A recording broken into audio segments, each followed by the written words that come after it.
There was one good innovation that came from the Vietnam War, and it was in the form of dick-biting dolphins trained by the U.S. Navy. According to Max Hastings' exhaustive Vietnam history, 5 bottlenose dolphins, named Garth, John, Slan, Tinker, and Toad, were deployed to Cam Ranh Bay to guard an ammunition pier and attack swimming saboteurs in the early 70s. According to a brief at the time, the Vietnamese were led to believe that the dolphin is trained to attack a male swimmer's privates. Led to believe, huh?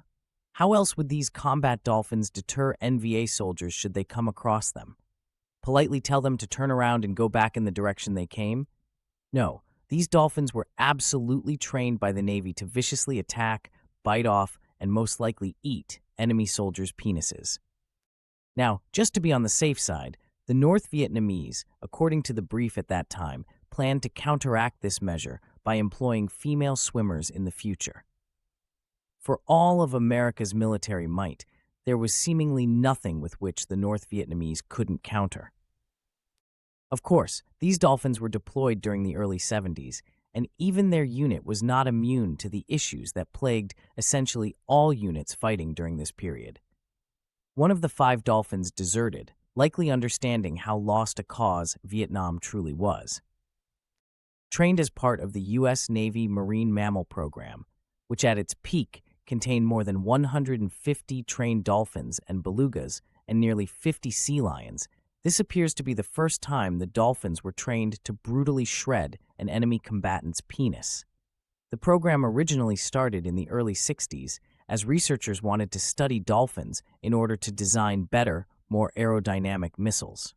But once these military researchers discovered just how intelligent dolphins were and how they could be trained to achieve certain objectives, the Navy simply decided to enlist the dolphins themselves. Since the Vietnam War, the Navy's dolphins have been consistently deployed around the world, often in the Persian Gulf to protect American interests and help detect and remove mines. The dolphins were even used as security during the 1996 Republican National Convention in San Diego in response to the Summer Olympics bombing in Atlanta a month earlier. The Navy, of course, emphatically denies that these dolphins are trained to actually injure humans or carry weapons. But with such overwhelming evidence of deception from our government and military for so many years, we all know better, don't we? I guarantee you, there are still dolphins out there trained to bite off your penis. There were even reports during Hurricane Katrina's aftermath that some of these military dolphins escaped in the Gulf of Mexico. And with these dolphins now loose in the ocean, there's no telling how many other fellow dolphins, whales, or fish they've trained in the years since.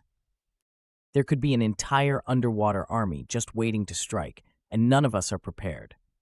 As ocean levels rise in the years ahead, we're all at risk of being wiped out by these bloodthirsty creatures, hell-bent on getting revenge against their cruel masters. May God have mercy on us all.